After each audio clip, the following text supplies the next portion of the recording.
ചില സിനിമകൾ തിയേറ്ററിൽ തന്നെ കണ്ട് ആസ്വദിച്ചെങ്കിൽ ആ ഒരു കംപ്ലീറ്റ് ഫീൽ നമുക്ക് കിട്ടുകയുള്ളൂ. ഇന്ന് പറയാൻ പോകുന്നതും അത്തരം ഒരു സിനിമയെ കുറിച്ചാണ്. പക്ഷേ ഇതൊരു റിവ്യൂ ആയിട്ട് കരുതണ്ട, ഒരു മൂവി സജഷൻ തന്നെയായിട്ട് തന്നെ കരുതിക്കൊള്ളുക. പറഞ്ഞു വരുന്നത് അജിത് കുമാർ നായകനായി എത്തിയ ഏറ്റവും പുതിയ സിനിമയായ ഗുഡ് ബാഡ് അഗ്ലി എന്ന് പറയുന്ന ആ ഒരു സിനിമയെ കുറിച്ച് തന്നെയാണ്. അപ്പോൾ ഏവർക്കും സിനി ലോഞ്ചിൻ്റെ മറ്റൊരു വീഡിയോയിലേക്ക് സ്വാഗതം.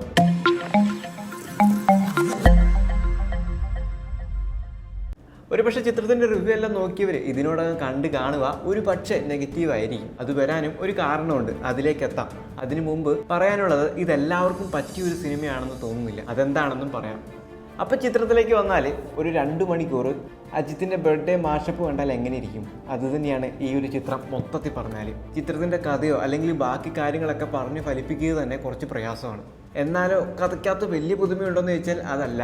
ആദിത്യ അഭിജിത്തിന്റെ സംവിധാനത്തിൽ അജിത് കുമാർ നായകനായി എത്തുന്നു എന്ന് പറയുമ്പോൾ തന്നെ ചിത്രത്തിന് ഹൈപ്പ് വാനോളം എത്തിക്കഴിഞ്ഞിരുന്നു. ആ ഒരു പടത്തിൻ്റെ 10, 15, 20 മിനിറ്റ് അജിത്തിൻ്റെ ആ ഒരു എൻട്രി വരെ നമുക്ക് കിട്ടുന്ന ആ ഒരു ഫീല്, പ്രത്യേകിച്ച് അജിത് കുമാർ ഫാൻസിന് കിട്ടുന്ന ആ ഒരു രോമാഞ്ചം, അതൊന്ന് വേറെ തന്നെയാണ്. ഒരുപക്ഷെ തലദർശനത്തിനെത്തിയവർക്ക് അടിച്ച് പൊളിച്ചിറങ്ങി വരാൻ പറ്റിയ ഒരു സിനിമ തന്നെയായിരുന്നു ഇത്. കാരണം ഇത് പക്ക ഒരു ഫാൻ ബോയ് ചിത്രമാണ്. അതുകൊണ്ട് തന്നെ ആരാധകർക്ക് അടിച്ച് തകർത്തിറങ്ങി വരാൻ പറ്റുന്ന ഒരു ചിത്രമാണ്. ഓരോ 10 മിനിറ്റ് ഗ്യാപ്പിലും അജിത്തിൻ്റെ വക ആരാധകർക്ക് കൈയടിക്കാനുള്ള സംഭവങ്ങൾ ഇട്ടുകൊടുത്തുകൊണ്ടേയിരിക്കും. പക്ഷെ നേരത്തെ പറഞ്ഞതുപോലെ ഇതെല്ലാവർക്കും ഇഷ്ടപ്പെടണമെന്നില്ല. കാരണം ചിത്രത്തിൻ്റെ ആ ഒരു മേക്കിംഗ് പോയിരിക്കുന്നത് അതുപോലെയാണ്. ഇതേ സംവിധായകൻ്റെ മുമ്പിറങ്ങിയ ചിത്രമായ മാർക്ക് ആൻ്റണി എന്ന സിനിമ കണ്ടിട്ടുള്ളവരാണ് നിങ്ങളെങ്കിൽ അതിൻ്റെ ഒരു മേക്കിംഗ് ശൈലി നിങ്ങൾക്കറിയാം. ടപ്പേ എന്നാണ് ഓരോ കാര്യങ്ങളും കാണിച്ചു പോകുന്നത്. ഭയങ്കര ഹൈയിലാണ് ചിത്രത്തിൻ്റെ മ്യൂസിക്കും. മാർക്ക് ആൻ്റണിയിലാണെങ്കിലും അതുപോലെ ഈ ഒരു സിനിമയിലാണെങ്കിലും ജി.വി. പ്രകാശ് ചെയ്തു വെച്ചിരിക്കുന്നത്. മ്യൂസിക്കിൻ്റെ കാര്യത്തിൽ ജി.വി. പ്രകാശിനെ ഒന്ന് അഭിനന്ദിച്ചാൽ മതിയാവും. കാരണം പടത്തിന് കൊടുത്തിരിക്കുന്ന ആ ഒരു ഇമ്പാക്റ്റ് മ്യൂസിക്കിൻ്റെ ഭാഗത്തു നിന്നും വളരെ വലുതാണ്. ഒരു പക്ക മാസ് മസാല കൊമേഴ്ഷ്യൽ സിനിമകൾ കാണാൻ താല്പര്യമുള്ളവരാണ് നിങ്ങളെങ്കിൽ തീർച്ചയായിട്ടും ഈ ഒരു സിനിമ തിയേറ്ററിൽ നിന്നും മിസ് ചെയ്യാൻ പാടില്ല. പക്ഷേ ഒരു പ്രശ്നമായിട്ട് എനിക്ക് തോന്നിയത്, നമ്മളിങ്ങനെ വിജയനെയൊക്കെ കളിയാക്കി പറയും രക്ഷകനാണ് എന്നൊക്കെ. അതേപോലെ അജിത് കുമാറിനെ വിടാതെ പിന്തുടരുന്ന ഒന്നാണെന്ന് എനിക്ക് തോന്നിയ ഒന്നാണ് പാസം. അത് അജിത് കുമാറിൻ്റെ ഈ അടുത്തായിട്ട് വരുന്ന പല സിനിമകളിലും നമ്മൾ കണ്ടുവരുന്നതാണ്. ഇവിടെ വന്നപ്പോഴും നമ്മളിങ്ങനെ പക്ക ആ ഒരു ആംബിയൻസിൽ, മാസിൻ്റെ ആ ഒരു ആംബിയൻസിൽ, അല്ലെങ്കിൽ ആ ഒരു അജിത്തിൻ്റെ ആ ഒരു അഴിഞ്ഞാട്ടത്തിൽ ഇങ്ങനെ കണ്ടിരിക്കുമ്പോൾ BGM ട്രാക്ക് മാറ്റിയിട്ട് ഒരു ഇമോഷണൽ പാസം കണക്ഷനിലേക്ക് പോകും. അടുത്തൊരു 15 മിനിറ്റ് വീണ്ടും സെയിം, അടുത്തൊരു 15 മിനിറ്റ് വീണ്ടും സെയിം. ആ ഒരു കാര്യം കാണിക്കാനാണ് അവിടെ തൃശ്ശേനെ കൊണ്ടുവന്നത് എന്ന് തോന്നിപ്പോകും. ആ ഒരു ഭാഗം കൂടെ ഒന്നൊന്ന് ക്ലിയർ ആക്കുമായിരുന്നെങ്കിൽ ഒരുപക്ഷെ ചിത്രം വേറൊരു ലെവലിൽ കൂടെ സംവിധായകന് കൊണ്ടുപോകുമായിരുന്നു.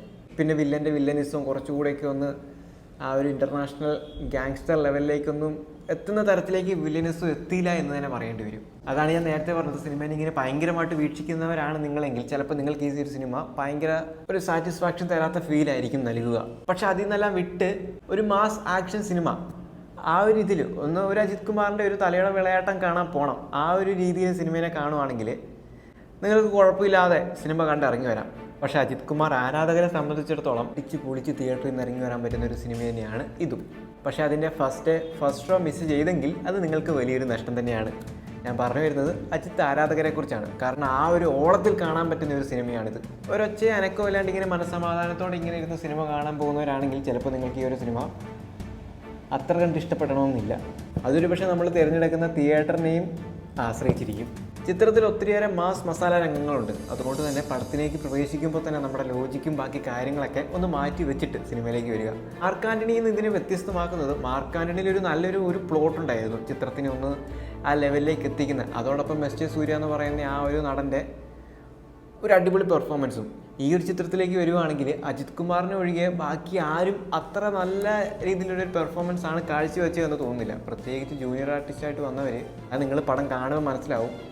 ചില സീനുകളിലൊക്കെ അവരുടെ ഭാഗത്തൊന്നും നല്ലൊരു റെസ്പോൺസ് അല്ലായിരുന്നു.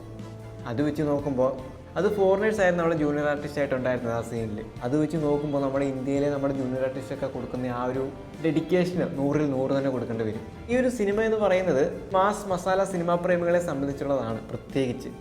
എന്ന് വെച്ചിത് ബാക്കിയുള്ളവർക്കുള്ളതല്ല എന്നല്ല, എല്ലാവർക്കും ഉള്ളൊരു സിനിമ തന്നെയാണ്. പക്ഷേ അജിത്തിൻ്റെ ഇതിന് മുമ്പുള്ള സിനിമകളും അല്ലെങ്കിൽ അതൊക്കെ കണ്ടിട്ടുള്ളവരാണ് നിങ്ങളെങ്കിൽ ഈ ഒരു സിനിമയിലെ ബാക്കി കഥാപാത്രങ്ങളെയൊക്കെ തന്നെ നിങ്ങൾക്ക് മനസ്സിലാക്കിയെടുക്കാനായിട്ട് സാധിക്കും. അല്ലെങ്കിൽ ഈ സിനിമയിൽ ഒത്തിരിയേറെ റെഫറൻസ് ഒക്കെ പറഞ്ഞു പോകുന്നുണ്ട്, അതൊക്കെ നിങ്ങൾക്ക് മനസ്സിലാക്കാനായിട്ട് സാധിക്കും. ഈ ഒരു സിനിമ നിങ്ങൾ ഇതിനോടകം കണ്ടവരാണെങ്കിൽ നിങ്ങളുടെ അഭിപ്രായം ഒന്ന് കമൻറ്റ് ചെയ്യുക.